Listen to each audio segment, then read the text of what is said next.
Eh, Sebelum dimulai, saya pengantar dulu ya, sedikit ya.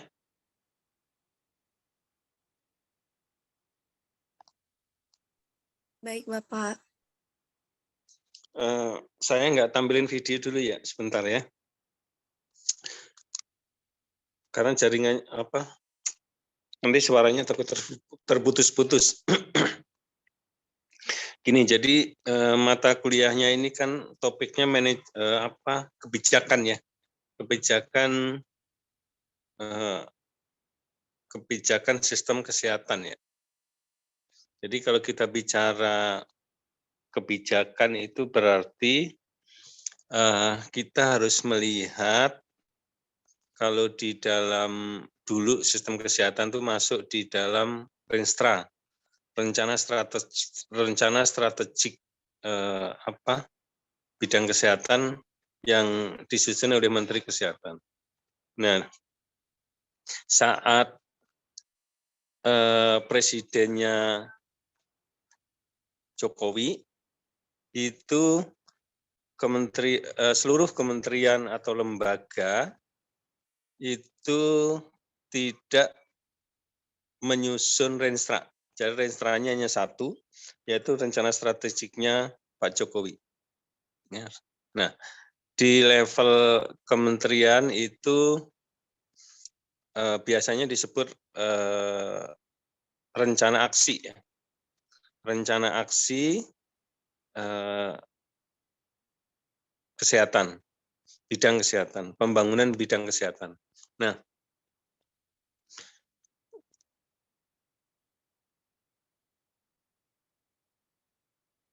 bidang keperawatan itu bagian dari subsistem kesehatan. Jadi sistem kesehatan itu subsistemnya adalah pelayanan keperawatan. Ada pelayanan kedokteran, ada pelayanan lingkungan, ada pelayanan dasar dan seterusnya. Ya, jadi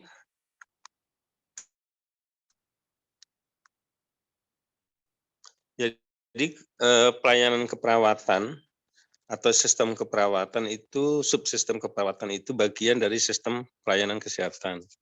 Nah, karena pelayanan keperawatan itu yang melakukannya adalah perawat, maka perawat perlu memahami kebijakan negara, kebijakan presiden atau menteri kesehatan di bidang kesehatan itu apa saja. Nah, kalau kita bicara aksi ya, rencana aksi itu di dalamnya ada programnya apa, ada targetnya apa, target terus berapa, kalau dalam bentuk angka itu berapa, kemudian dalam bentuk waktunya itu kapan harus dicapai. Misalkan contoh targetnya apa? Targetnya adalah vaksinasi atau imunisasi dasar bagi balita itu seluruh Indonesia itu berapa persen dari total keseluruhan bayi. Nah, itu salah satu bentuk indikatornya. Salah satu bentuk indikatornya adalah itu. Nah, indikator-indikator itu nanti akan dicapai berapa persen di tahun keberapa. Nah, itu salah satu contoh. Salah satu contoh. Kalau untuk sistem keperawatan, misalkan pemenuhan kebutuhan perawat pada tahun 2023 itu berapa? Atau kebutuhan perawat yang harus dipenuhi pada tahun 2022 itu berapa? Nah, itu bentuk-bentuk indikator sebagai target yang harus dicapai. Nah, ketercapaian indikator itu merupakan bentuk keberhasilan. Ya, jadi berapa misalkan 80% targetnya, nah dicapai berapa persennya, nah, itu adalah kinerjanya, ya, kinerjanya. Nah, saya berharap begini, adik-adik kan ini nurse ya, nurse, program nurse. Artinya kalau program nurse itu sudah S1 ditambah profesi. Nah, karena ini setara dengan S1 plus ya, plus profesi, maka adik-adik harus memahami betul kebijakan pemerintah, kebijakan negara terkait dengan kesehatan. Kenapa? Karena adik-adik itu nanti juga bisa jadi menjadi manajer yang akan dituntut untuk mengimplementasikan kebijakan pemerintah tersebut. Nah, untuk itu adik-adik harus paham betul, bukan hanya sekedar kebijakannya seperti apa, tapi progres ketercapaian, strateginya seperti apa, kemudian faktor-faktor yang terkait dengan penunjang keberhasilannya apa atau penghambat apa. Nah, apalagi pada saat ini, 2 tahun, hampir 3 tahun ini, pandemi corona. Nah, pandemi corona ini membuat pemerintah fokus pada penanganan pandemi corona. Nah, kalau kita lihat fokus itu berarti apa? Akan mengalihkan kemungkinannya mengalihkan atau mengurangi target-target yang tadinya dicapai dalam 2-3 tahun, nah kemungkinannya akan turun indikatornya. Targetnya akan turun karena fokus penanganan pandemi. Nah, itu juga bisa dilihat dari anggaran ya, anggaran. Kalau negara itu kita bisa lihat anggarannya itu masuk di dalam RAPBN namanya, Rencana Anggaran Pendapatan dan Belanja Negara. Yang kalau tidak salah setiap 17 Agustus yang kemarin atau itu selalu Presiden Jokowi menyampaikan. Nah, di situ kita bisa lihat anggaran untuk kesehatan berapa. Ya, anggaran untuk kesehatan berapa. Nah, anggaran untuk kesehatan itu sebenarnya bukan hanya di Kementerian Kesehatan saja. Ya. Kementerian Kesehatan, ya betul, itu memang khusus untuk kesehatan. Tapi kan beberapa kementerian lain juga menganggarkan kesehatan. Contohnya apa? Contohnya Kementerian Pertahanan. Di dalamnya ada Angkatan Darat, Angkatan Laut, Angkatan Udara. Nah, masing-masing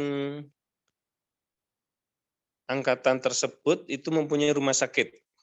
Punya rumah sakit. Ya. Nah, di dalam rumah sakit itu ada tenaga dokter, ada perawat, dan tenaga kesehatan lainnya. Nah, kemudian di rumah sakit itu memberikan pelayanan pada pasien. Nah, itu juga masuk di dalam anggaran kesehatan. Nah, jadi kalau kita melihat anggaran negara terkait dengan alokasi di kesehatan, maka bukan saja di Kementerian Kesehatan, tapi seluruh kementerian yang memang ada pelayanan kesehatan. Kemudian di Dikbud juga ada, ya, di Fakultas Kedokteran, di beberapa universitas punya rumah sakit. Di BUMN ada rumah sakitnya, Pelni misalkan, itu punya rumah sakit. Kemudian pendidikan juga ada di UGM, ya, di UI itu punya rumah sakit sendiri dan seterusnya. Kemudian ada juga Polri, Rumah Sakit Kramat Jati, itu salah satunya. Dan itu menyebar ke seluruh Indonesia, ya, seluruh Indonesia. Hampir seluruh lembaga atau kementerian punya rumah sakit. Nah, rumah sakit tersebut anggarannya masuk di dalam anggaran kesehatan. Nah, jadi kalau kita lihat anggaran kesehatan itu sekali lagi bukan hanya di Kementerian Kesehatan, tapi di seluruh kementerian yang ada pelayanan kesehatan. Ya, itu. Nah, anggaran kesehatan pada tahun 2020, 21, 22 itu luar biasa meningkat. Ya, karena apa? Karena ada pandemi. Nah, peningkatan alokasi anggaran itu, ya, peningkatan alokasi anggaran itu akan menggeser atau mengurangi program-program non kesehatan, ya, karena anggarannya digunakan sebagian untuk menambah alokasi anggaran kesehatan. Ya. Misalkan kalau dengar isu sekarang itu adalah isu mengenai bahwa perjalanan dinas pegawai negeri sipil atau ASN, aparat sipil negara, itu dikurangi. Nah, pengurangan itu untuk menambah alokasi bidang kesehatan karena ada pandemi. Nah, karena fokus pada penanganan pandemi, maka beberapa kegiatan dikurangi. Nah, pengurangan kegiatan itu juga akan berdampak pada ketercapaian indikator-indikator yang sebelum pandemi sudah dinyatakan, sudah ditentukan target-targetnya. Nah, ini adik-adik harus paham betul ya, yang hal seperti ini. Jadi kalau misalkan nanti menyoroti bahwa, misalkan nanti adik-adik menyoroti bahwa kebijakan nasional seperti ini. Oke, seperti itu. Tapi kemungkinan targetnya nggak akan tercapai. Karena pada 3 tahun terakhir kita fokus pada penanganan pandemi. Nah, kalau kita lihat anggaran khusus kesehatan yang meningkat itu masa pandemi itu salah satunya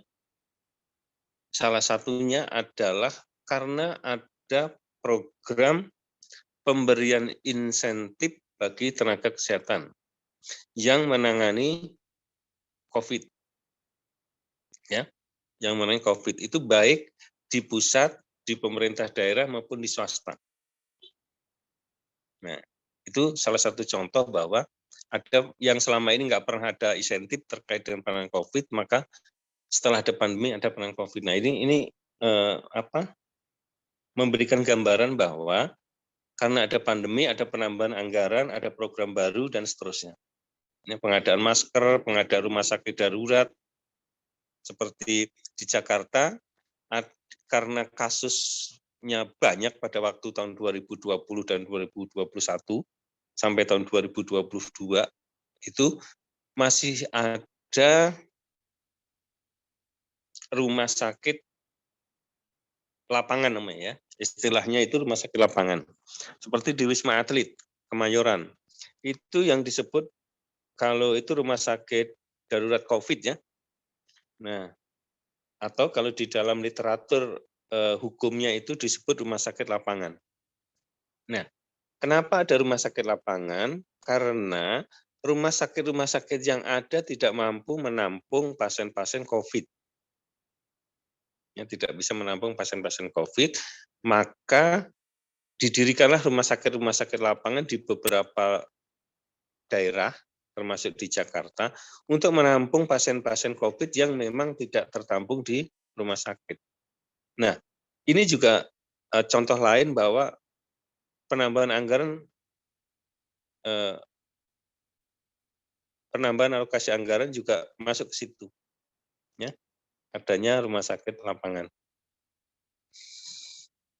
Nah, rumah sakit lapangan ini di dalamnya ada dokter, ada perawat dan seterusnya, ya. Adik-adik sudah banyak membaca. Nah, ini bentuk-bentuk kebijakan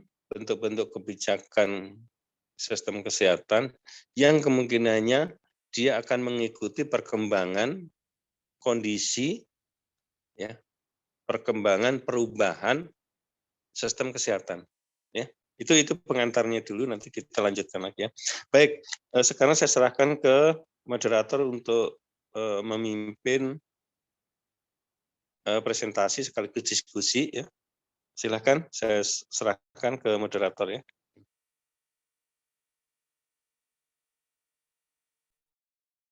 Ya, izin masuk, Pak.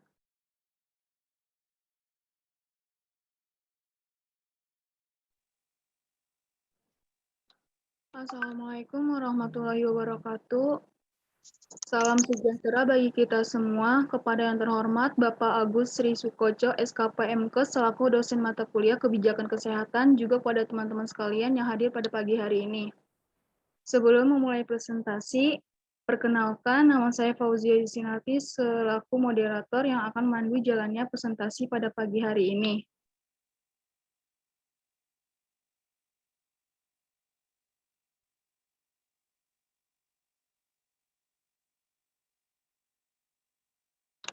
Dilanjutkan dengan adanya teman-teman dari kelompok 4. Ada saya sendiri, Fauzia Yusinati, ada Fazwa Firdayanti, Fitri Alia Nabilah, dan Fitria Nanda Ramadanti selaku pembawa materi pada pagi hari ini. Maka dari itu dipersilakan kepada kelompok 4 untuk memulai presentasi.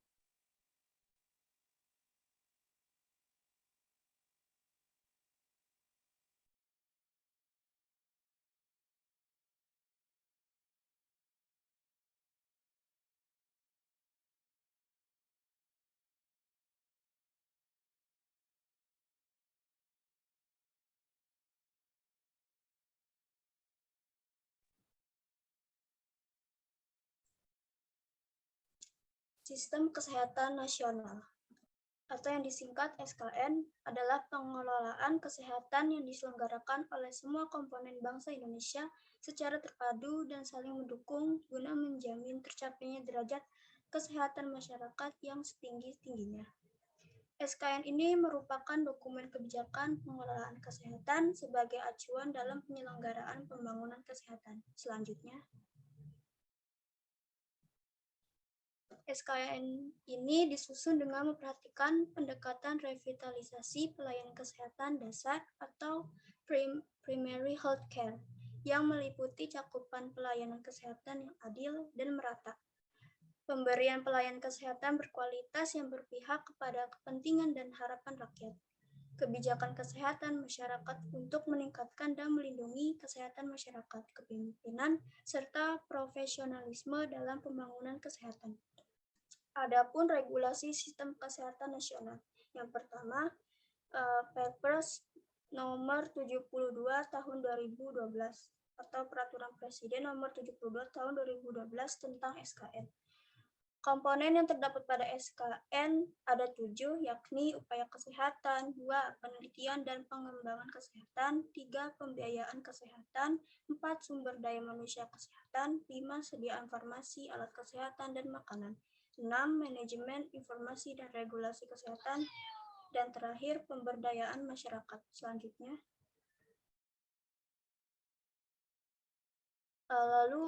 pertama, upaya kesehatan. Upaya kesehatan dilakukan dengan menghimpun seluruh potensi bangsa Indonesia sebagai ketahanan nasional. Pelaksana upaya kesehatan tersebut diantaranya pemerintah atau TNI dan Polri, pemerintah daerah, provinsi, kabupaten, kota, dan atau masyarakat atau swasta melalui upaya peningkatan kesehatan, pencegahan penyakit, pengobatan, serta pemulihan kesehatan di fasilitas pelayanan kesehatan. Lalu di sini juga ada upaya kesehatan diselenggarakan untuk mencapai derajat kesehatan masyarakat yang setinggi-tingginya. Selanjutnya,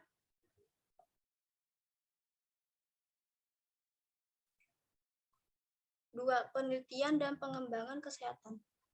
Penyelenggaraan penelitian dan pengembangan kesehatan dikoordinasikan oleh pemerintah untuk mendapatkan data kesehatan dasar dan atau data kesehatan berbasis bukti. Pengelolaan penelitian dan pengembangan kesehatan terbagi atas penelitian dan pengembangan biomedis dan teknologi dasar kesehatan, teknologi terapan kesehatan dan epidemiologi klinik, teknologi intervensi kesehatan masyarakat, kebijakan kesehatan, serta pemberdayaan masyarakat.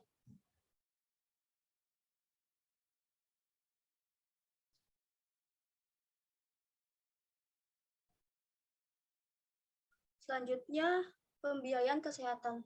Pembiayaan kesehatan yang adekuat, terintegrasi, stabil, dan berkesinambungan berperan dalam rangka mencapai tujuan pembangunan kesehatan. Pembiayaan kesehatan tersebut dapat berasal dari pemerintah, pemerintah daerah, swasta, organisasi masyarakat, dan masyarakat. UKM bersifat public goods dibiayai oleh negara dari pajak, sementara UKP bersifat private goods yang dibiayai melalui sistem asuransi kesehatan nasional. Selanjutnya, yang keempat, sumber daya manusia kesehatan. Dalam menjamin ketersediaan, pendistribusian, dan peningkatan kualitas sumber daya manusia kesehatan, SKN ini berfokus pada pengembangan dan pemberdayaan SDMK yang meliputi perencanaan kebutuhan dan program, pengadaan termasuk pendidikan dan pelatihan, pendayagunaan, peningkatan kesejahteraan, serta pembinaan dan pengawasan mutu SDMK. Selanjutnya. Lalu selanjutnya ada sediaan farmasi, alat kesehatan, dan makanan. Subsistem ini meliputi berbagai kegiatan untuk menjamin aspek keamanan, kemanfaatan, mutu sediaan farmasi, alat kesehatan, dan makanan yang beredar. Lalu juga menjamin ketersediaan, pemerataan, dan keterjangkauan obat, terutama obat esensial. Lalu menjamin pelindungan masyarakat dari penggunaan yang salah dan penyalahgunaan obat, penggunaan obat yang rasional, serta upaya kemandirian di bidang kefarmasian melalui pemanfaatan sumber daya dalam negeri. Next. Lalu yang keenam ada manajemen informasi dan regulasi kesehatan. Subsistem ini meliputi kebijakan kesehatan, administrasi kesehatan, hukum kesehatan, dan informasi kesehatan. Manajemen kesehatan berperan dalam koordinasi, integrasi, regulasi, sinkronisasi, dan harmonisasi berbagai subsistem SKN agar efektif, efisien, dan transparan dalam penyelenggaraan SKN. Next. Lalu yang ketujuh ada pemberdayaan masyarakat. Subsistem ini merupakan kelebihan dari SKN dibandingkan skema WHO 2007 yang tidak memasukkan subsistem pemberdayaan masyarakat. Pemberdayaan perorangan, keluarga, dan masyarakat dapat menunjang penyelenggaraan SKN yang optimal.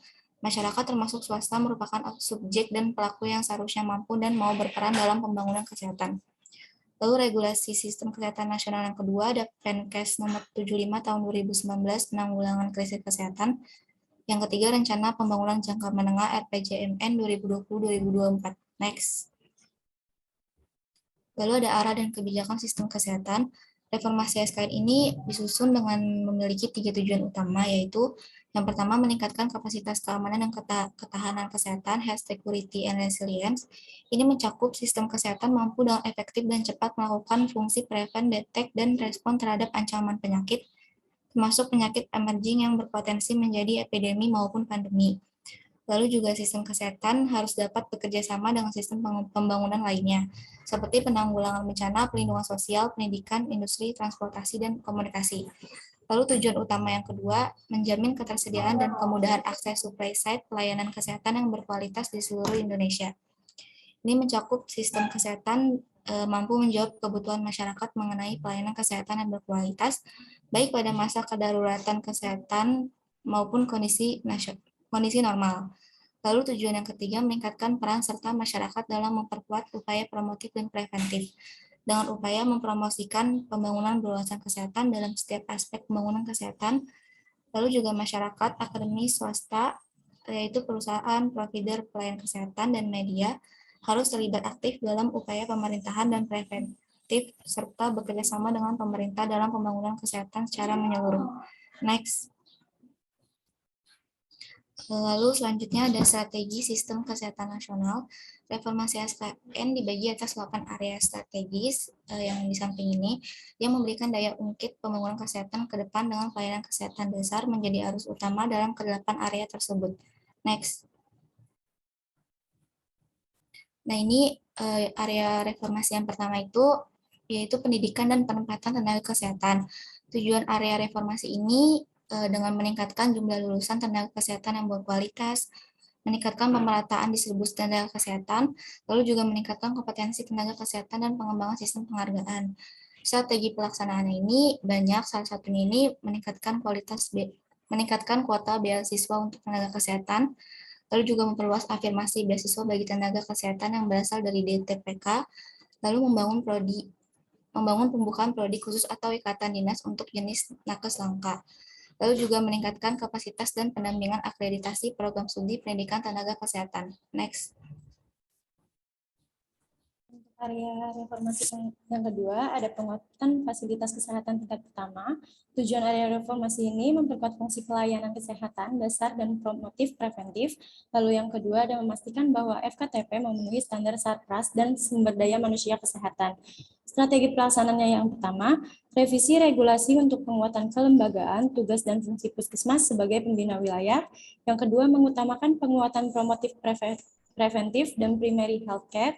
Yang ketiga ada peninjauan kembali. Yang keempat ada pengembangan skema insentif untuk puskesmas dengan kinerja promotif dan preventif baik. Dan yang terakhir ada pembangunan jejaring dengan FKTP swasta dalam data dan pelayanan. Lalu area reformasi yang ketiga ada peningkatan kapasitas rumah sakit dan pelayanan kesehatan di daerah tertinggal, perbatasan, dan kepulauan. Untuk tujuannya itu memeratakan akses terhadap pelayanan rumah sakit di seluruh wilayah. Yang kedua, mengembangkan sistem rujukan berbasis kompetensi untuk jenis pelayanan tertentu. Dan yang ketiga, ada mengembangkan inovasi pelayanan kesehatan di daerah sulit akses. Untuk strategi pelaksanaannya itu, yang pertama ada perencanaan kapasitas dan kebutuhan rumah sakit di setiap daerah. Yang kedua, mendorong keterlibatan rumah sakit swasta. Yang ketiga, pembangunan RS baru atau penambahan TT. Selanjutnya, area reformasi yang keempat ada kemandirian farmasi dan alat kesehatan. Untuk tujuannya itu meningkatkan kesiapsiagaan sediaan farmasi dan alat kesehatan dalam negeri, terutama dalam kondisi darurat. Untuk strategi pelaksanaannya, identifikasi kebutuhan riset sediaan farmasi, yaitu obat, vaksin, dan produk biologi dan alkes. Yang kedua ada perluasan riset sediaan farmasi dan alkes dalam negeri. Selanjutnya, untuk area reformasi yang kelima, ada penguatan keamanan dan ketahanan kesehatan. Tujuannya itu peningkatan kualitas dan kapasitas surveillance, terutama sistem informasi, laboratorium, dan sumber daya manusia. Yang kedua, peningkatan kapasitas pengawasan pintu masuk negara. Yang ketiga, peningkatan kesiapsiagaan untuk merespon pandemi. Untuk tujuannya, untuk strategi pelaksanaannya, pelembagaan sistem surveillance yang memiliki kewenangan untuk menggerakkan tracing, tracking, testing secara tersentralisasi, contohnya CDC. Yang kedua, pengembangan konsep sistem surveillance penyakit emerging, re-emerging, new emerging terpadu, real-time berbasis lab dan berbasis masyarakat. Dan yang ketiga, peningkatan kapasitas SDM surveillance. Selanjutnya,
Kenapa terputus?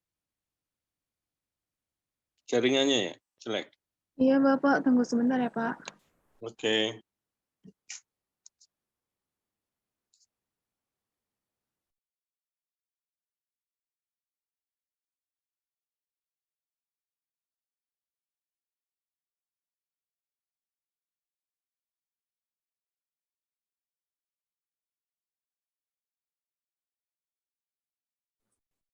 selanjutnya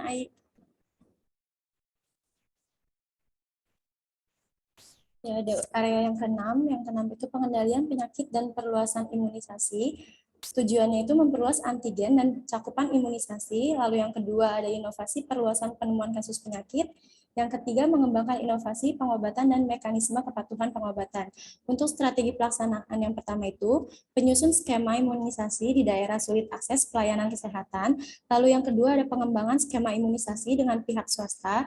Yang ketiga, pemberdayaan posyandu dalam perluasan cakupan imunisasi. Yang keempat ada pelaksanaan peta jalan vaksin halal. Yang kelima ada perluasan sistem pengingat imunisasi dan supply chain imunisasi real time. Area yang ketujuh itu ada inovasi pembiayaan kesehatan. Tujuannya itu mengembangkan mekanisme pembiayaan pelayanan kesehatan. Yang kedua, meningkatkan kualitas penganggaran kesehatan. Yang ketiga itu meningkatkan efektivitas JKN dalam pencapaian target pembangunan kesehatan. Untuk strategi pelaksanaan yang pertama ada pengembangan functioning ke lembaga non-pemerintah. Lalu yang kedua ada penetapan skema pengalokasian DAK berbasis kinerja.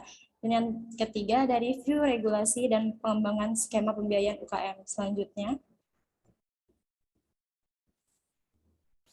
Dan area yang terakhir ada area ke-8, digitalisasi dan pemberdayaan masyarakat. Untuk tujuannya itu menguatkan digitalisasi pelayanan kesehatan, yang kedua revitalisasi upaya kesehatan berbasis masyarakat. Untuk strategi pelaksanaan yang pertama, penguatan kelembagaan digitalisasi, yang kedua digitalisasi posyandu, yang ketiga penguatan data kesehatan, yang keempat penguatan logistik farmasi, yang kelima ada integrasi data pelayanan BPJS dan pemerintahan. Nah, untuk peran pemangku kepentingan sistem kesehatan nasional ini dapat berjalan dengan baik apabila melibatkan antara lain yang pertama ada individu, keluarga, dan masyarakat yang meliputi tokoh masyarakat, pengawasan sosial, dan penyelenggaraan berbagai pelayanan kesehatan sesuai dengan bidang keahlian dan kemampuan masing-masing. Lalu yang kedua ada pemerintah dan pemerintah daerah berperan sebagai penanggung jawab, penggerak, pelaksana, dan pembina pembangunan kesehatan dalam lingkup wilayah kerja dan kewenangan masing-masing. Selanjutnya. Yang C, Badan Legislatif di pusat dan perangkat pemerintah daerah berperan melakukan persetujuan anggaran dan pengawasan terhadap penyelenggaraan pembangunan kesehatan melalui penyusunan produk-produk hukum dan mekanisme kemitraan antara eksekutif dan legislatif. Yang D, Badan Yudikatif termasuk kepolisian, kejaksaan, dan kehakiman berperan menegakkan pelaksanaan hukum dan peraturan perundang-undangan yang berlaku di bidang kesehatan. Yang E, sektor swasta yang memiliki atau mengembangkan industri kesehatan berperan besar dalam memungut iuran dari para pekerja dan menambah iuran yang menjadi kewajibannya, dan lembaga pendidikan baik pada tingkat sekolah dasar sampai tingkat perguruan tinggi, baik milik publik maupun swasta. Selanjutnya. Selanjutnya ada isu pelaksanaan sistem kesehatan nasional. Isunya itu pandemi COVID-19 momentum reformasi sistem kesehatan nasional. Penjelasannya, banyak hal yang kita saksikan terjadi konflik-konflik ketidaksinkronan antara kebijakan pemerintah dengan penerimaan masyarakat. Itu terjadi karena komunikasi tentang COVID-19, penyebab dan konsekuensinya tidak cukup mudah diterima masyarakat akibat yang terjadi banyak kontroversial. Kata Hasbuloh, bisa dibuktikan dengan jumlah kasus positif COVID-19 di Indonesia yang belum pernah turun dan cenderung meningkat. Masih banyaknya orang dibiarkan berkerumunan seperti demo, pilkada, libur, dan massa yang menjemput Rizik Syihab adalah fakta bahwa tidak terjadi pemahaman yang utuh tentang COVID-19 yang sangat menular. Selanjutnya, Ketua Ikatan Ahli Kesehatan Masyarakat Indonesia, Ede Surya Darmawan mengatakan yang perlu direformasi dari sistem kesehatan nasional adalah memperbanyak upaya kesehatan masyarakat atau pencegahan penyakit dibanding upaya kesehatan perorangan atau kuratif pengobatan. Persoalan di Indonesia UKM ini masih banyak kurang sehingga banyak orang mudah sakit, sehingga puskesmas mestinya fokus pada UKM, tetapi yang terjadi justru lebih banyak pada pengobatan atau UKP. Ini terjadi karena sejak adanya program JKN, KIS, puskesmas sebagai provider BPJS Kesehatan cenderung lebih banyak pada pengobatan pasien, puskesmas seolah menunggu orang sakit untuk diobati. Sebelumnya, maaf, lagi. Peran perawat di isu ini adalah perawat memiliki peran sebagai caregiver yang merupakan peran utama di mana perawat akan terlibat aktif selama 24 jam dalam memberikan asuhan keperawatan kepada pasien. Yang kedua, perawat juga berperan sebagai edukator yang bertugas memberikan pendidikan kesehatan kepada pasien. Selanjutnya, yang menjalani isolasi keluarga dan masyarakat umum. Selanjutnya. Lalu faktor-faktor yang mempengaruhi sistem kesehatan nasional. Yang pertama, ilmu pengetahuan dan teknologi baru. Pelayanan kesehatan membutuhkan biaya yang cukup mahal dan pelayanan akan lebih profesional dan butuh tenaga-tenaga yang ahli dalam bidang tertentu. Yang kedua, pergeseran nilai masyarakat. Masyarakat yang sudah maju dengan pengetahuan yang tinggi, maka akan memiliki kesadaran yang lebih dalam penggunaan atau pemanfaatan pelayanan kesehatan, demikian juga sebaliknya. Yang ketiga, aspek legal dan etik. Dengan tingginya kesadaran masyarakat terhadap penggunaan atau pemanfaatan jasa pelayanan kesehatan, maka akan semakin tinggi pula tuntutan hukum dan etik dalam pelayanan kesehatan. Yang keempat, ada ekonomi. Pelaksanaan kesehatan akan dipengaruhi oleh tingkat tinggi ekonomi di masyarakat. Yang kelima, ada politik. Kebijakan pemerintah melalui sistem politik yang ada akan sangat berpengaruh sekali dalam sistem pemberian pelayanan kesehatan. Selanjutnya.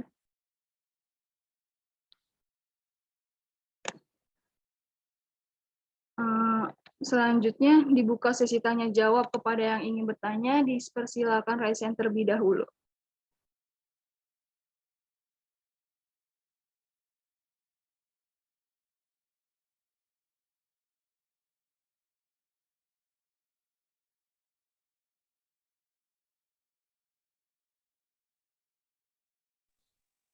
Kepada Ya, silakan. Yang bertanya silakan. Ya, kepada Ai, dipersilakan. Ya, terima kasih moderator atas kesempatannya. Izin saya Ai Ibriani Refleksi, izin bertanya. Tadi kan ada beberapa subsistem sistem kesehatan nasional. Salah satunya itu sumber daya manusia kesehatan. Untuk subsistem ini itu apa aja sih upaya area reformasinya dalam peningkatan SKN tersebut? Terima kasih. Baik, untuk pertanyaannya ditampung terlebih dahulu. Selanjutnya kepada Jihan Sartika, dipersilakan. Ya, terima kasih moderator atas kesempatannya. Saya Jihan Sartika, izin bertanya kepada kelompok. Di sini kan membahas tentang SKN ya. Apa yang bisa dilakukan agar sistem kesehatan nasional ini dapat berfungsi dengan baik? Terima kasih. Baik, selanjutnya kepada Ibtisamah, dipersilakan. Ya, terima kasih moderator. Saya Ibtisamah Saputri dari kelompok 5. Izin bertanya kepada kelompok 4. Berhasilkah SKN ini dalam meningkatkan status kesehatan masyarakat di era COVID pada saat ini? Jika berhasil, apa-apa saja yang berhasil ditingkatkan? Terima kasih. Ya, selanjutnya kepada kelompok bisa dijawab.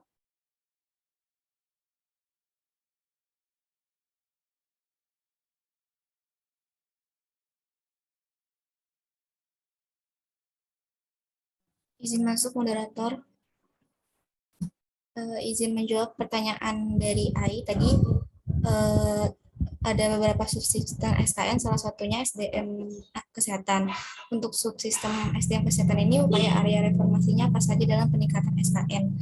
Jawabannya itu dalam meningkatkan sumber daya manusia kesehatan diperlukan pendidikan dan pendekatan tenaga kesehatan, seperti meningkatkan kualitas pendidikan tenaga kesehatan, mengembangkan atau memperluas kapasitas program studi tenaga kesehatan, lalu juga meningkatkan kualitas perencanaan kebutuhan tenaga kesehatan. Lalu juga harus memiliki penguatan fasilitas kesehatan tingkat pertama, yaitu seperti membangun puskesmas di kecamatan, pemenuhan 9 nakes dan non-nakes, dan penyempurnaan sistem akreditasi FKTP. Apakah sudah terjawab, Ai?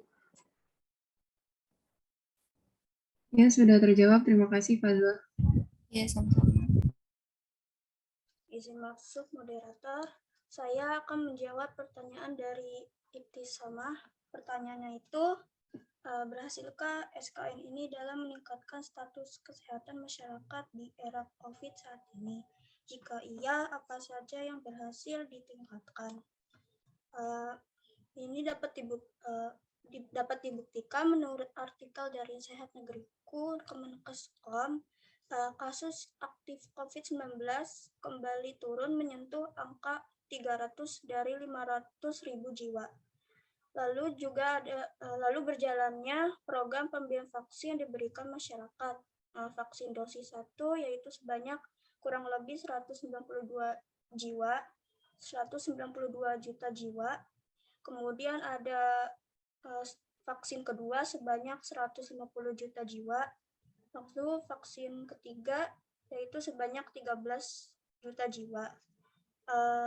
Tak hanya pemerintah yang terlibat, untuk itu masyarakat juga dibutuhkan untuk mempertahankan keberhasilan SKN ini atau pada status kesehatan, yaitu dengan tetap selalu mengikuti protokol kesehatan. Apakah sudah terjawab? Jawabannya sama. Sudah, terima kasih. Masuk moderator. Izin menjawab pertanyaan dari Jihan Sartika. Pertanyaannya, apa yang bisa dilakukan agar sistem kesehatan nasional berfungsi dengan baik? Jadi jawabannya itu agar sistem kesehatan nasional berfungsi dengan baik, diperlukan komitmen yang tinggi, dukungan dan kerjasama yang baik dari para pelaku untuk menghasilkan tata penyelenggaraan pembangunan kesehatan yang baik, lalu pembangunan kesehatan diselenggarakan secara demokratis, berkepastian hukum, terbuka atau transparan, rasional, profesional, serta bertanggung jawab dan bertanggung gugat. Apakah Jihan Sartika sudah jelas? Sudah jelas, terima kasih. Baik, karena semua pertanyaan sudah dijawab, demikian presentasi dari kelompok 4. Mohon maaf jika ada kata yang kurang dimengerti. Untuk selanjutnya diserahkan kepada kelas 2B.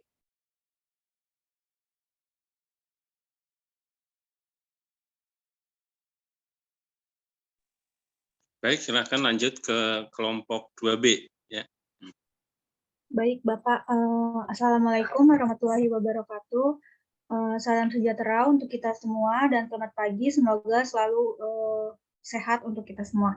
Yang terhormat Bapak Agus Sri Sukoco, SKP MK, selaku dosen mata kuliah Kebijakan Kesehatan, serta teman-teman yang hadir pada pagi hari ini.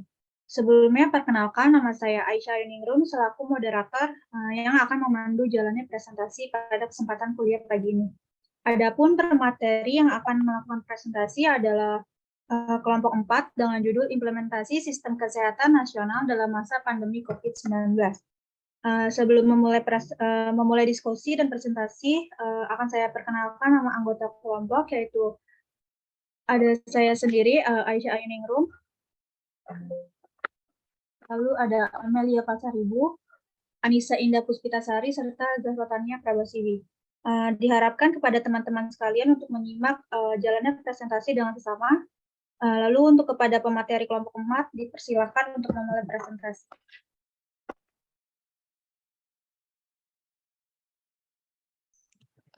Yang pertama itu ada definisi sistem kesehatan nasional. Sistem kesehatan nasional atau yang biasa disebut SKN adalah sebuah pengelolaan kesehatan yang diselenggarakan oleh semua komponen bangsa Indonesia secara terpadu dan saling mendukung guna menjamin tercapainya derajat kesehatan masyarakat yang setinggi-tingginya.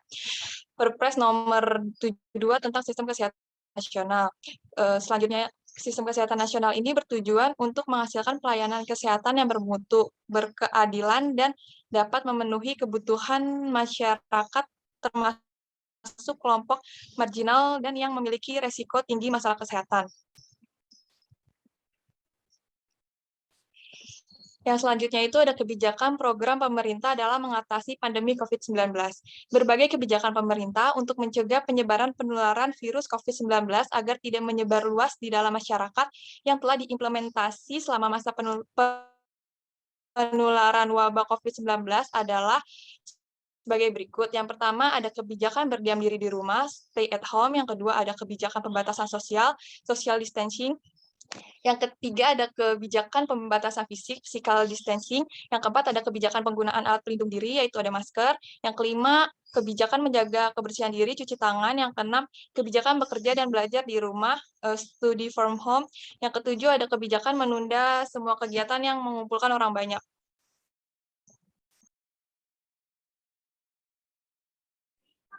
Strategi kebijakan pemerintah dalam mengatasi pandemi COVID-19.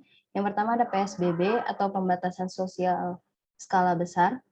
merupakan kebijakan pertama yang diberlakukan oleh pemerintah Indonesia untuk mengantisipasi penyebaran COVID-19. Kebijakan ini diatur lewat Permenkes nomor 9 tahun 2020 tentang pedoman pembatasan sosial berskala besar dalam rangka percepatan penanganan coronavirus disease 2019. Dalam penerapannya, PSBB menutup semua kegiatan perkantoran, industri, dan non-esensial, termasuk pusat perbelanjaan. Pengetatan kapasitas kendaraan dan larangan makan di tempat bagi restoran dan rumah makan juga diterapkan dan diawasi dengan ketat. 2. Ada PPKM atau pemberlakuan pembatasan kegiatan masyarakat Jawa Bali. Kebijakan ini pertama kali diberlakukan hanya di wilayah Jawa dan Bali mulai 11 sampai 25 Januari 2021. Sebelumnya pemerintah Jakarta sempat memakai istilah PSBB transisi, yang dimana merupakan fase pelonggaran dari PSBB awal secara aturan. PPKM Jawa Bali lebih longgar dibandingkan dengan PSBB. Sejumlah kegiatan bisnis dan perkantoran juga sudah diizinkan beroperasi dengan syarat pembatasan kapasitas dan penerapan protokol kesehatan yang ketat. Yang ketiga, ada PPKM atau pemberlakuan pembatasan kegiatan masyarakat mikro. Setelah 1 bulan menerapkan pembatasan PPKM Jawa Bali, pemerintah Indonesia mulai mengeluarkan kebijakan baru yang disebut PPKM Mikro. Dalam penerapan ini, pemerintah mengeluarkan pembeda zona berdasarkan tingkat lingkungan dan aturan yang diberlakukan juga mengikuti label zona masing-masing lingkungan. Yang keempat, ada penebalan PPKM Mikro. Kebijakan ini diambil usai kasus COVID-19 melonjak pasca liburan Lebaran yang berlaku tanggal 22 Juni sampai 5 Juli 2021.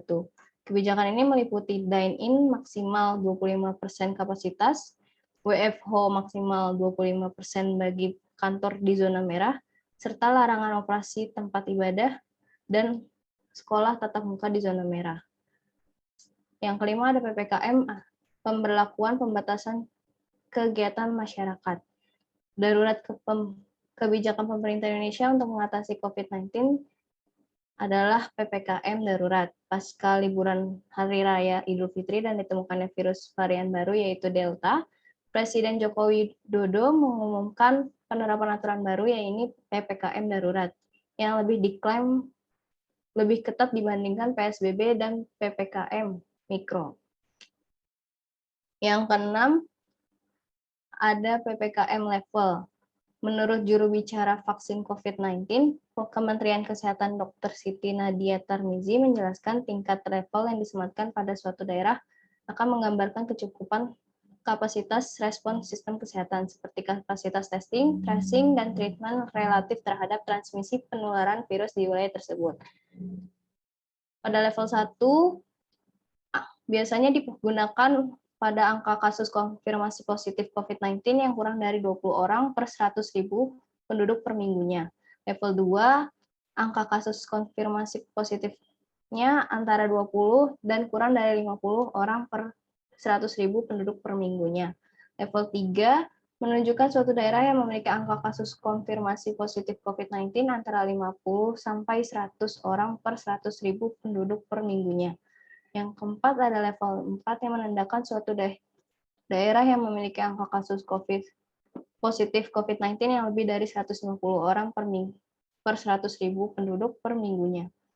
Yang ketujuh, ada pengadaan vaksin dan pelaksanaan vaksinasi COVID-19. Pemerintah mengambil kebijakan yang dituangkan dalam program pengadaan vaksin dan pemberian vaksinasi COVID-19 sebagai penanganan COVID dan pemulihan ekonomi nasional, yang bertujuan untuk mengurangi transmisi atau penularan COVID-19 serta menurunkan angka kesakitan dan kematian akibat COVID-19. Selanjutnya,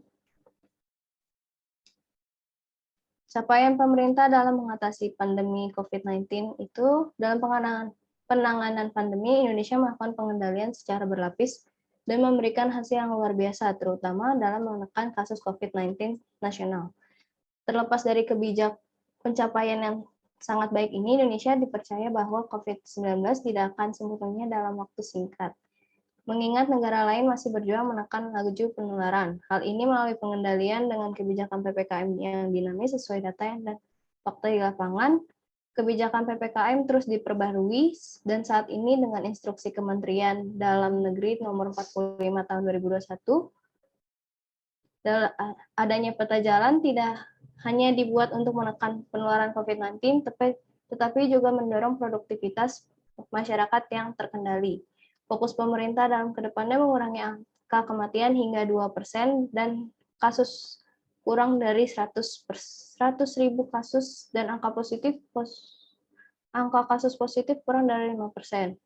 Terkait vaksinasi menjadi satu pilar pengendalian COVID-19 di Indonesia, pemerintah pusat atas perintah Presiden secara resmi menjadikan cakupan vaksinasi per daerah sebagai syarat penurunan level PPKM daerah. Syarat ini dalam rangka meningkatkan capaian vaksinasi nasional yang saat ini telah melampaui 24% dari target yang ditetapkan oleh WHO.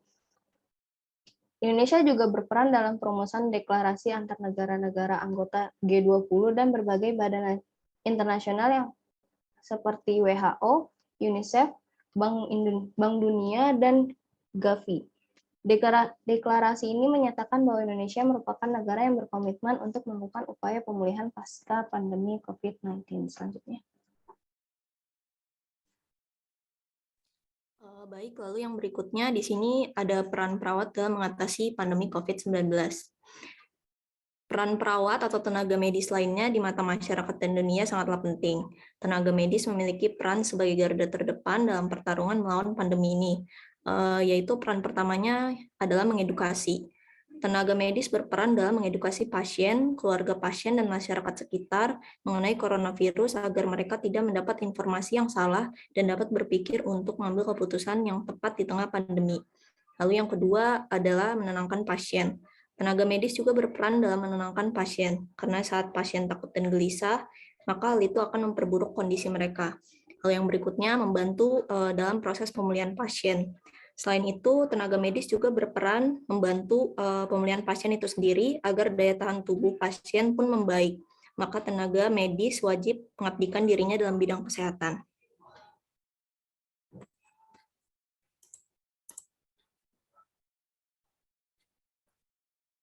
Lalu yang berikutnya dampak pada program pemerintah dalam mengatasi COVID-19. Pandemi COVID-19 yang terjadi sejak bulan Maret 2020 lalu mempengaruhi segala aspek kehidupan. Salah satunya dampak pandemi dalam aspek kesehatan, ekonomi, dan sosial. Yang pertama itu pada aspek kesehatan. Jumlah kasus positif dan kematian yang cukup tinggi, serta penurunan cakupan sebagian besar layanan kesehatan. Kasus positif COVID-19 cukup tinggi terjadi di wilayah yang merupakan pusat pemerintahan atau dekat dengan pusat ekonomi. Lalu yang kedua, pada aspek ekonomi, menyebabkan perubahan penawaran dan permintaan barang dan jasa. Kondisi tersebut pun berdampak terhadap penurunan pertumbuhan ekonomi. Perlambatan ekonomi tersebut selanjutnya menyebabkan peningkatan pengangguran, terutama pada sektor usaha mikro dan kecil, serta industri rumah tangga. Lalu yang terakhir pada aspek sosial, COVID-19 oleh peningkatan kemiskinan, di mana peningkatan kemiskinan lebih tinggi terjadi di wilayah yang memiliki jumlah keluarga hampir dan rentan miskin tinggi. Baik, demikianlah presentasi dari kelompok 4 kelas B. Selanjutnya saya kembalikan kepada moderator. Terima kasih. Baik, terima kasih kepada pemateri kelompok 4. Selanjutnya ada sesi tanya-jawab kepada teman-teman yang ingin bertanya. Silakan menggunakan fitur raise hand terlebih dahulu.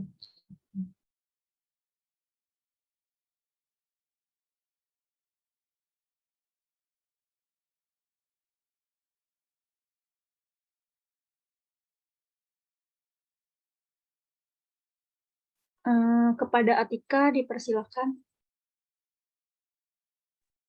Baik, Bu, terima kasih. Saya Atika dari 2 Banners. Ingin bertanya, faktor-faktor apa aja sih yang menjadi penghambat dalam implementasi sistem kesehatan nasional ini berjalan dengan baik?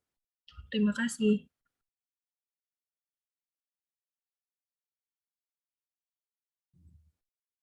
Baik, selanjutnya Monica Selamita. Ya, baik. Terima kasih moderator atas kesempatannya. Izin saya Monica Selamita, perwakilan dari kelompok 3. Ingin bertanya mengenai tadi yang mungkin belum sempat disampaikan oleh kelompok. tentang isu pelaksanaan kebijakan program pemerintah dalam mengatasi pandemi COVID-19. Saya izin bertanya, berapa sih persentase distribusi vaksin yang sudah berhasil dijalankan di Indonesia? Terus dari indikator tersebut, menurut kelompok, apakah program pemerintah yang sudah dicapai itu sejauh ini sudah bisa dikatakan berhasil dalam menekan pandemi COVID yang terjadi? Seperti itu pertanyaannya. Terima kasih. Baik. Terima kasih, Monik. Selanjutnya, apakah ada teman-teman yang ingin bertanya kembali?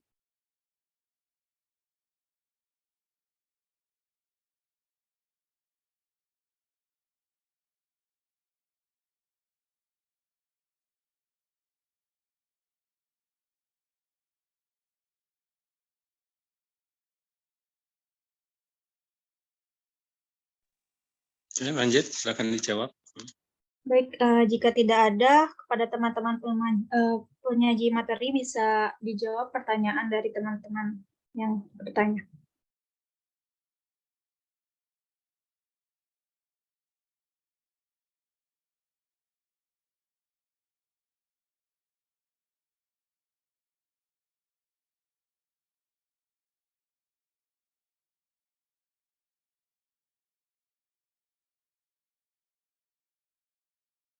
Baik, izin masuk. Saya Aisyah Ayuningrum, perwakilan dari kelompok 4, izin menjawab pertanyaan dari Monik. Tadi kan tentang presentasi vaksinasi ya, seberapa bisa dia menekan. Menurut kelompok, dari berbagai opsi kebijakan pemerintah yang telah ditempuh nih, seperti halnya pemerintah di negara lain, itu belum bisa memprediksi secara akurat kapan pandemi ini akan berakhir. Akan tetapi dengan adanya kebijakan vaksinasi ini dapat dilakukan pemerintah. Vaksinasi ini tuh dapat sedikit atau bahkan bisa lebih menekan status pandemi sejauh ini. Karena setelah adanya vaksinasi, angka COVID di Indonesia ini mengalami penurunan. Untuk indikator presentasi distribusi vaksinasi itu sendiri, sasaran vaksinasi pertama itu sudah sebanyak 92,01%. Lalu untuk total vaksinasi keduanya sebanyak 70,38% dan untuk total vaksinasi ketiganya sebanyak 5,51%. Sedangkan untuk SDM kesehatannya pada vaksinasi pertama itu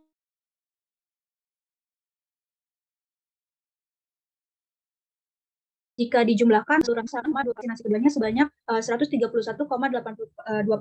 Jadi menurut kelompok itu vaksinasi ini dapat sedikit atau bisa lebih menekan angka penularan COVID di Indonesia. Apakah terjawab, Monik?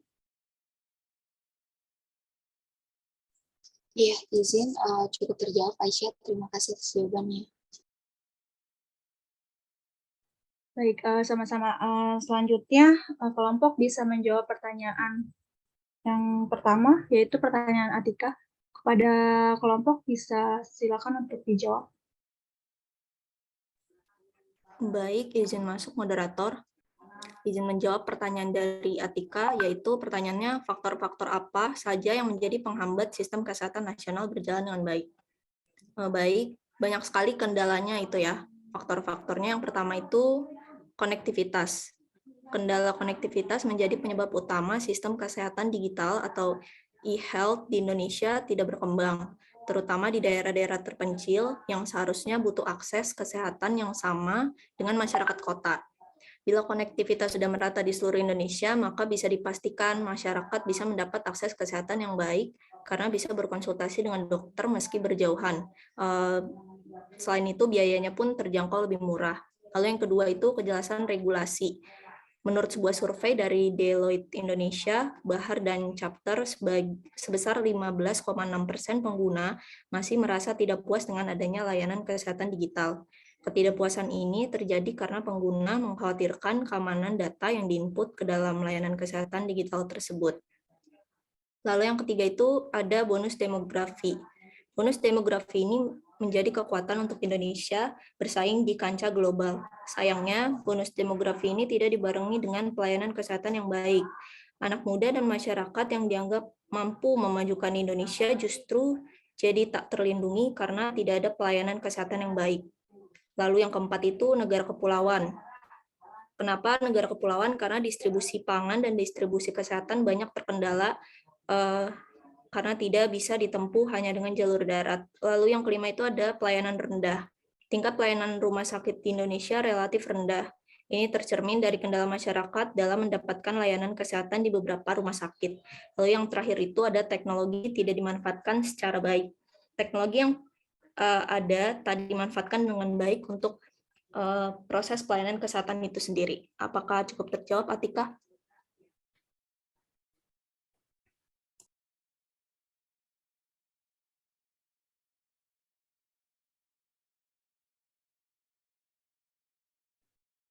Baik, terima kasih kepada kelompok dan penanya. Selesai, maka presentasi akan saya tutup. Demikian presentasi yang telah dilakukan oleh kelompok 4. Mohon maaf apabila ada salah kata dan terima kasih atas perhatian teman-teman semua. Selanjutnya, waktu dan tempat saya persilakan kepada Bapak Agus Sri Sukoco. Ya, baik. Aduh, bagus nih. Terima kasih nih. Presentasinya lengkap dan bagus ya. Saya rasa adik-adik cukup siap ya, cukup siap memahami sistem kesehatan secara konseptual ya, bagus ya. Saya ingin membantu saja melengkapi informasi yang terkait dengan pertanyaan-pertanyaan tadi ya. Yang pertama kali soal reformasi SDM kesehatan ya. Kebetulan saya selama 12 tahun itu ada di Direktorat Jenderal Tenaga Kesehatan. Jadi yang menangani seluruh kebutuhan dan produksi tenaga kesehatan di Indonesia. Ya. Nah, kalau kita bicara SDM kesehatan, sumber daya manusia kesehatan itu bukan saja tenaga kesehatan, ya. Bukan saja tenaga kesehatan yang sesuai dengan undang-undang kesehatan, di dalamnya ada perawat, bidan, dokter, farmasi, keseling, epidemiolog, dan seterusnya. Ya. Bukan itu saja, tapi kalau kita bicara SDM kesehatan itu di dalamnya ada profesi-profesi lain yang mendukung pelayanan kesehatan. Misalkan akuntansi yang bekerja di rumah sakit. Ya. Kemudian yang terkait dengan keuangan, kemudian ada juga yang bagian teknisi dan seterusnya. Nah, istilahnya adalah orang-orang yang bekerja di pelayanan kesehatan itu disebut sumber daya manusia kesehatan. Ya, sekali lagi, SDM kesehatan itu mencakup tenaga kesehatan dan tenaga penunjang. Ya, tenaga penunjang. Makanya kalau waktu kita waktu mendirikan rumah sakit lapangan untuk pandemi COVID itu tenaga penunjang juga pada awal-awalnya diberikan insentif karena dia orang-orang yang kemungkinan terpapar dan dia mendukung pelayanan kesehatan. Ya. Jadi penunjang itu masuk di dalam sumber daya manusia kesehatan. Nah, lantas khusus untuk tenaga kesehatan itu di Direktorat Jenderal Tenaga Kesehatan yang dulu sebelumnya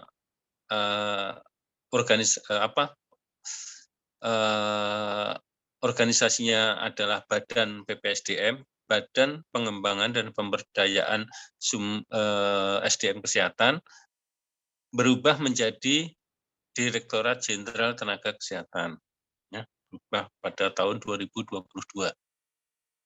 Nah, di dalam Dirjen Tenaga Kesehatan itu di dalamnya ada Direktur Mutu ya, mutu. Kalau kita bicara mutu tenaga kesehatan, berarti di dalamnya ada uji kompetensi, ya, ada registrasi tenaga kesehatan, ada sertifikasi ya, di dalamnya itu atau uji kompetensi. Itu untuk memastikan bahwa tenaga kesehatan itu kompeten sebelum masuk di dalam sistem pelayanan kesehatan. Nah, yang berikutnya ada Dirjen Perencanaan tenaga kesehatan. Nah, di dalam perencanaan itu namanya disebut RENBUD ya, rencana kebutuhan. Itu merencanakan seluruh kebutuhan tenaga kesehatan yang ada diperuntukkan pelayanan kesehatan. Seluruh tenaga kesehatan itu ada di situ. Kemudian ada Direktorat Pendidikan atau Pelatihan. Nah, itu fungsi pelatihan di situ adalah juga bagian dari bagaimana menjaga kompetensi tenaga kesehatan agar tetap kompeten dengan cara apa, memberikan pelatihan-pelatihan ya atau sertifikasi kompetensi tertentu dan sebagainya, itu untuk menjaga. Nah, selain di dalam Direktorat Mutu tadi ada juga pembinaan profesi ya. Pembinaan profesi itu di dalam bekerja sama dengan profesi untuk apa, mengembangkan atau menjaga kompetensi tenaga kesehatan melalui organisasi profesi. Jadi Dirjen Tenaga Kesehatan di dalamnya ada itu ya, masih banyak lagi. Terus kemudian ada Direktorat Pendidikan, itu di dalamnya ada produksi ya. Produksi itu apa? Memproduksi tenaga kesehatan yang di dalamnya itu ada politeknik kesehatan, termasuk Politeknik Kesehatan Jakarta 3 yang sekarang adik-adik kuliah di situ. Nah, itu adalah bagian dari bagaimana merencanakan dan memberdayakan tenaga kesehatan. Ada di Direktorat Jenderal Tenaga Kesehatan.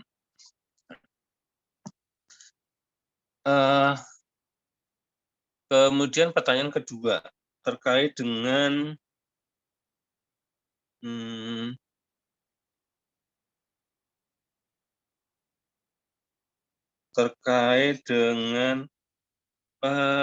bagaimana meningkatkan keberhasilan terkait dengan implementasi sistem kesehatan. Tadi sudah disinggung, bagus ya jawabannya. Secara konseptual seperti itu. Jadi negara Indonesia itu terdiri dari negara kepulauan. Sehingga banyak pulau-pulau. Kalau nggak salah itu kemarin disebutkan ada berapa pulau tuh? 17.000 pulau atau berapa gitu ya di Indonesia. Begitu banyaknya. Nah, pulau-pulau ini kan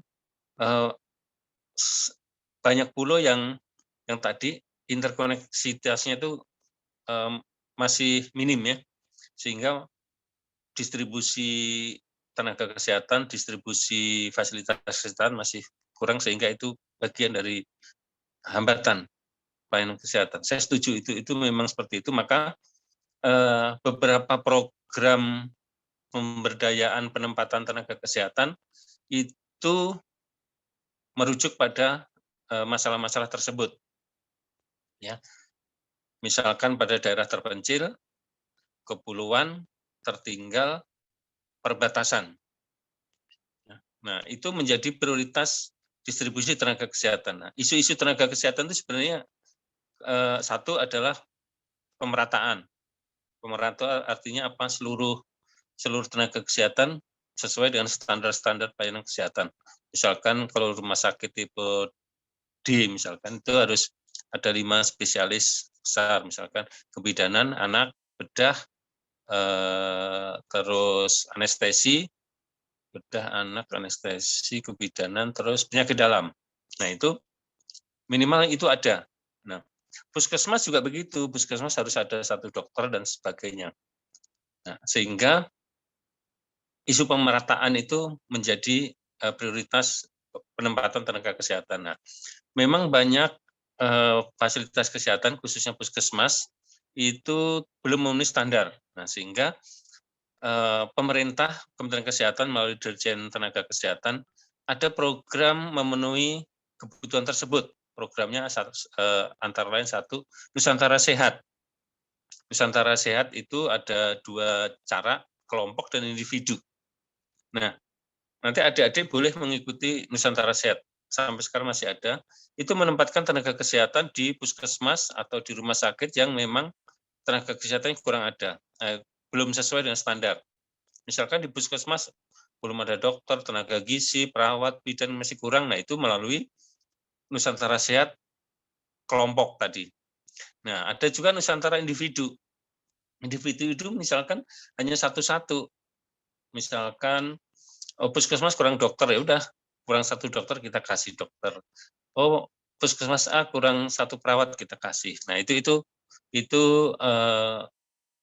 Nusantara Sehat tingkat individu. Ada juga dalam rangka membantu pemenuhan juga Kementerian Kesehatan punya yang disebut dokter internship. Itu untuk memenuhi rumah sakit yang memang kebutuhan dokternya kurang. Nah, jadi setiap dokter sebelum mendapatkan STR ya, surat tanda registrasi itu diwajibkan ikut intensif. Nah, itu ada. Terus kemudian banyak juga beberapa program lain, misalkan pemberdayaan dokter spesialis. Nah, itu ada juga di pusat. Seluruhnya dibiayai oleh pusat. Nah, itu adalah reformasi atau salah satu langkah-langkah untuk memenuhi kebutuhan tenaga kesehatan. Nah, terkait dengan daerah-daerah terpencil itu tadi, dengan program-program yang tadi, Nusantara Sehat itu ditempatkan pada daerah-daerah terpencil juga ya. Itu untuk memenuhi daerah-daerah yang memang jauh konektivitasnya itu masih sangat rendah. Nah, dengan program itu harapannya yang terpencil tadi bisa terpenuhi. Sebenarnya ada juga mungkin belum terekspos banyak yang disebut dengan dokter terbang ya. Dokter terbang itu maksudnya dokter dari provinsi A ditaruh di kepulauan sekian bulan gitu ya. Kemudian ditarik lagi dan seterusnya. Itu adalah untuk memenuhi kebutuhan pelayanan kesehatan. Jadi terpencil, kepulauan, tertinggal, ya, kemudian perbatasan. Nah, itu di dalam program kesehatan menjadi prioritas. Nah, itu yang kemudian yang terakhir tadi terkait dengan indikator bahwa ada penurunan COVID itu bisa dilihat dari bahwa memang sampai Desember tahun 2022 itu angkanya sangat turun, kemudian itu bisa juga dilihat dari bahwa angka kejadian rumah sakitnya, rawat inapnya atau yang dirawat itu di seluruh rumah sakit Indonesia itu kisarannya sekitar 20-30%. Yang dulunya sampai 100%, sampai 80%, sekarang hanya 20-30% bornya. Bed of rate dari total tempat tidur yang disiapkan untuk pasien COVID. Baru 20-30%. Artinya apa? Sangat turun. Nah, memang sejak Juni, ya, Mei, Juni, Juli itu naik angkanya rata-rata sehari bisa 6.000 kejadian COVID ya. Nah, sekarang yang sedang dilihat adalah sedang disorot adalah bahwa ada subvarian baru yang disebut itu sub Omicron variasi subvarian 5A ya, 5A. Itu yang banyak terjadi di Jakarta. Namun demikian terkait dengan vaksinasi, jadi adik-adik harus paham vaksinasi bukan untuk mencegah penularan ya. Vaksinasi bukan untuk mencegah penularan, tapi vaksinasi itu untuk mencegah kalau seseorang itu terjangkit COVID tidak parah gejalanya, ya, bisa menjaga atau menurunkan tingkat keparahan seseorang karena sudah siap antibodinya atau mencegah kematian karena COVID. Nah, untuk mencegah penularannya bukan dengan vaksinasi, tapi dengan cara protokol kesehatan. Nah, jadi yang digalakkan protokol kesehatan. Nah, bagi masyarakat yang berisiko itu ya yang punya komorbid, misalkan diabetes mellitus, jantung, penyakit pernapasan, asma dan seterusnya, usia di atas 60 itu komorbid. Nah, itu berisiko tinggi. Nah, makanya awal-awal selain tenaga kesehatan maka diprioritaskan bagi tenaga orang-orang yang komorbid atau usia di atas 60 tahun divaksinasi. Nah, jadi vaksinasi bukan mencegah penularan, tapi bukan mencegah kejadian, tapi itu menurunkan angka kematian, menurunkan gejala sehingga dia tidak masuk rumah sakit, cukup diisolasi di rumah dan seterusnya. Maka sekarang yang dirawat di rumah sakit itu hanya gejala sedang, berat, dan gawat.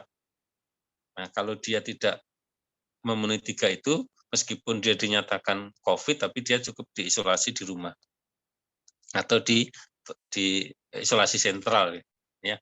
Nah, itu terkait dengan vaksinasi. Nah, makanya kejadian angka kematian COVID-nya turun karena keberhasilan vaksinasi.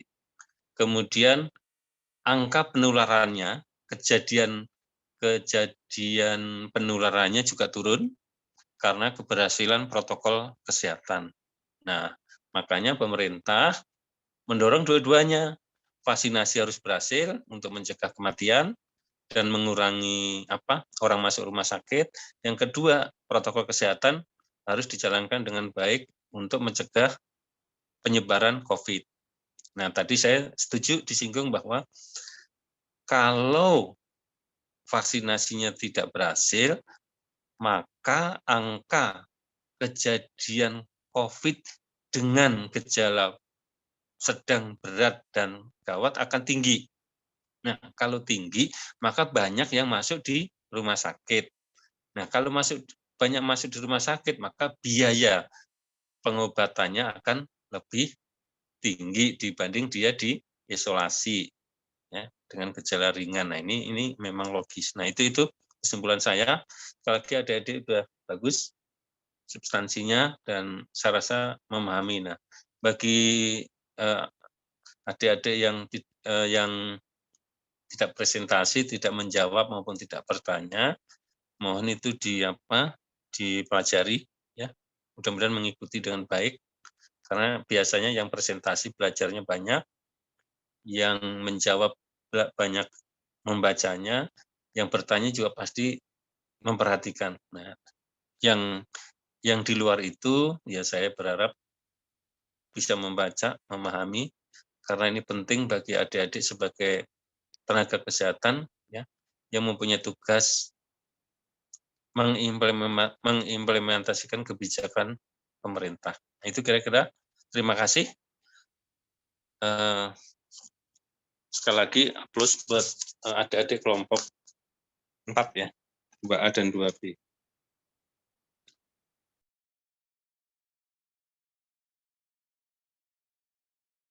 Saya tutup sampai di sini, mungkin perlu foto dulu absen, ya.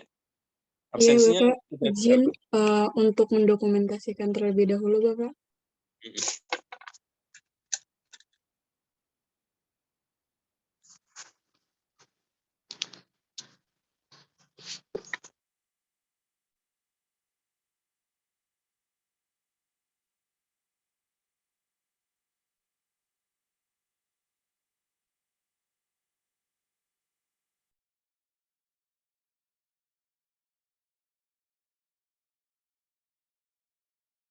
Ya, untuk kesannya bisa di screenshot.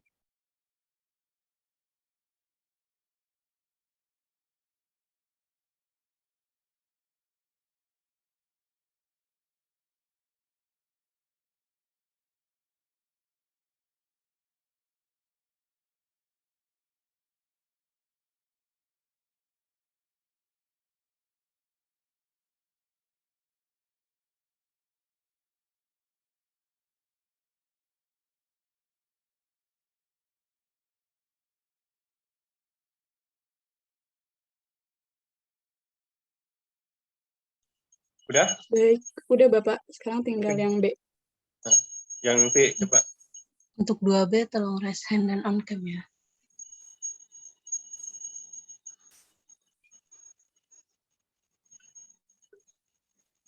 Stefani, Novia, Winda.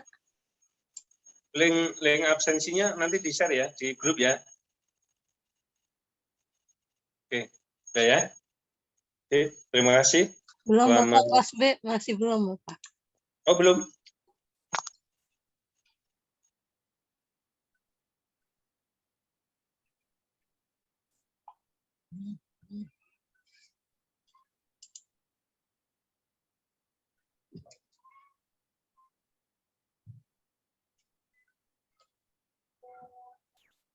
Sudah Bapak, terima kasih.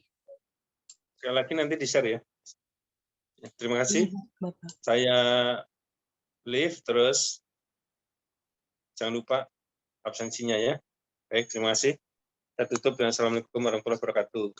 Waalaikumsalam. Terima kasih, Bapak. Terima kasih, Bapak. Terima kasih, Bapak. Terima kasih, Bapak. Yuk.